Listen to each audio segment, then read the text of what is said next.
How's it going, everybody? It is Charlie, and welcome back to another video on the Chatting Leeds YouTube channel. Hope everyone is having a great start to their bank holiday weekend so far today. Just before we get into this video in more detail, please make sure that you are smashing that like button. It really does help get the video out there to more people. Please subscribe to the channel if you are brand new as well.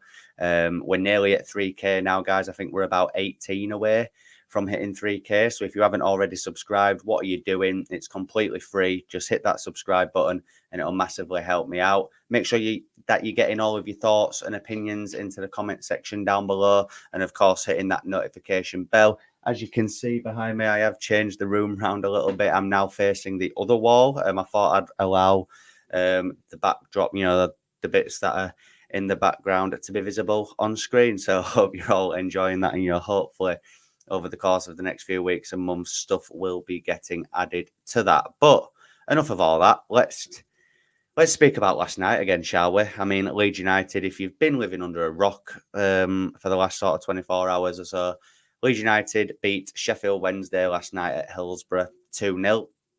Goals from our American boy, Brendan Aronson, and the Welsh wizard, Dan James, secured Leeds United's first 3 points of the season. And isn't it amazing just what a signing can do and what a performance like last night can do? Yes, albeit, Sheffield Wednesday were not great. I think, when they won the league on the opening day against Wayne Rooney's Plymouth Argyle, I think, I'll be honest, even I thought, maybe they could be a bit of a problem this season. Danny Roll, a good young manager, got them playing some decent football, given the players that they've got. But then we saw, obviously, against, was it Sunderland last week? Yeah, that they got beat 4-0 there. And again, you can look at that and go, it's the Championship. These sorts of things can happen. But then, boy, oh boy, last night did we make them look bang average. And it almost gives me a pure sense of joy that their fans will have been watching that, just envious, just wishing that they had a squad as good as ours. But yeah, like I say, guys, I thought it was a controlled performance. Obviously, if you haven't seen the instant match reaction that myself and Owen from All Leeds Crest and the White Wall podcast, of course, did last night straight after the game, go and check that out. It was a good chat over there, albeit Owen's internet was a little bit shaky last night, but we still managed to get through it. But yeah, like I was saying, controlled, measured, composed. I just thought Leeds United completely dominated that game in every metric that you could possibly say, in the words of Jesse Marsh. But yeah, look, I thought sort of first 10-15, it was a bit scrappy from both sides. But once Leeds United settled into the game, I thought we just got into our stride and we just looked levels above Sheffield Wednesday. That first goal, the link-up play with, Bogle, Aronson, Dan James in the build-up, and then a lovely weighted ball from Nonto to feed in Mateo Joseph, who probably should score, but I get that he's trying to get it at the best angle for him. Gets fouled, which if Aronson doesn't put the ball away, I reckon that's a penalty for Leeds United, because that was definitely a foul. But obviously, our American boy stayed composed, cool, calm and collected in that moment, and slotted the ball home to make it 1-0. Not a over-the-top celebration from him as well, which I kind of like. I think he even knows deep down himself that he's got a lot of work to do. But he's definitely started off well. 2 goals in 3 games. And, he started ahead of Yoel Perot in that number 10 position. And I thought he did excellently. I thought he was really good. He was pressing. It was a nuisance for the opposition. And yeah, everything he does maybe doesn't work all the time, but he's busy, he's active in that area. And obviously when Nonto drifted into that central space and played very well as well, Aronson could go out wide and help out wide as well. So it was a little bit of a free roll from Nonto and Aronson. They kind of kept interchanging. James stuck to the right-hand side where he belongs and where he does thrive more. Joseph gets player of the match from Sky Sports, which I think was thoroughly deserved. I thought he was excellent. All he was missing was a goal for me. The hold up the hold-up play, the link-up play with his other teammates, I thought was excellent. And like you say, just needs to remain a little bit more composed in the final third when he does get opportunities. But I think it's one of them with Joseph where as soon as he does get one, I think he'll just continue to score goal after goal after goal, which is good. I thought the defence was much improved. Obviously, Pascal Struijk was just amazing once again. Reads everything so well. And I think because he's just, a consistent performer, he doesn't really get the plaudits that he deserves all of the time. But I think he's an amazing centre-back, and I thought he helped Joe Rodon out massively last night. I thought Joe Rodon played his best game of the season so far as well. Firpo, I thought, was just general junior Firpo, was playing in the number 10 role, false 9 at one bit. But again, was decent defensively last night, I can't lie. But Jayden Bogle seems to be getting a bit of a 50-50 split. I've watched other creators who seem to think that he had an amazing game. I think he did have an amazing game in an attacking sense, and everything that he was doing going forward was brilliant. It was the best performance we've seen from him going forward. But I do still think that defensively, he is a little bit suspect and a bit vulnerable at times. I thought there were times when he was getting beaten for pace, and it was showing their winger a little bit too much space to get him in behind him. But again, it wasn't as much as what we've seen from him in the opening few games. So it was an improved performance. I just think defensively he has still got work to do. I thought Ampadu played like a proper captain last night, was excellent. Just bossed it in midfield. I thought Gruev was a lot better as well, progressing the ball up the pitch a lot better as well. But Willie Gnonto, I think, is going to be the key. Is hopefully, if we can keep hold of him, which I might be naive in saying this, but I do think we will. If we can keep hold of Willie, I think he could be the X factor for Leeds United this season. Brilliant on the left, brilliant in that 10 as well. More of a free role from him. It was inverting a lot. I just thought it was brilliant. And again, all he kind of missed was a goal to add to his perfect game as well.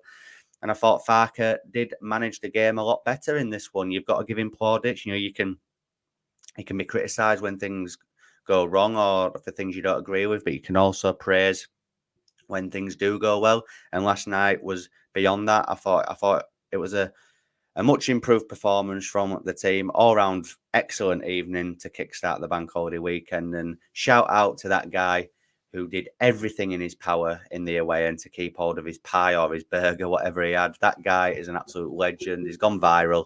And I hope he's having a lovely, lovely weekend. But to move on from the game, obviously straight after the game last night, was it about half hour, an hour after the game, Paul O'Keefe, I believe the name of the journalist was, on the Spurs end, reported that Marnor Soloman is set to join Leeds United on a season-long loan after agreeing to join the club, and that a medical could be happening today.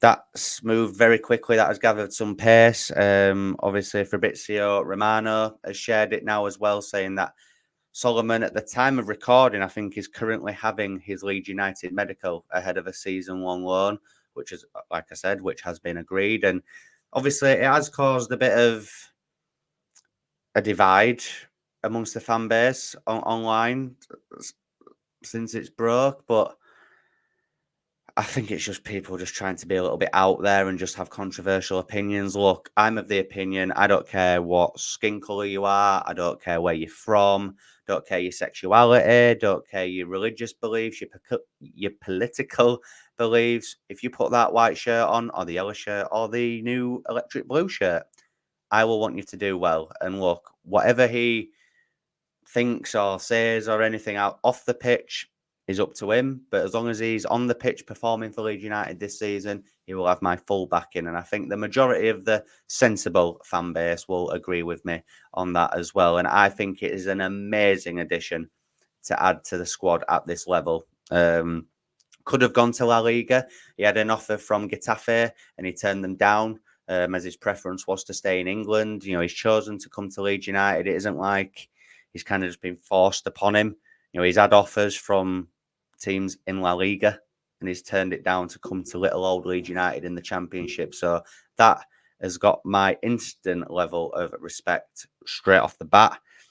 But, we all know too well, don't we? He did score that screamer against us for Fulham in the FA Cup in the season we got relegated.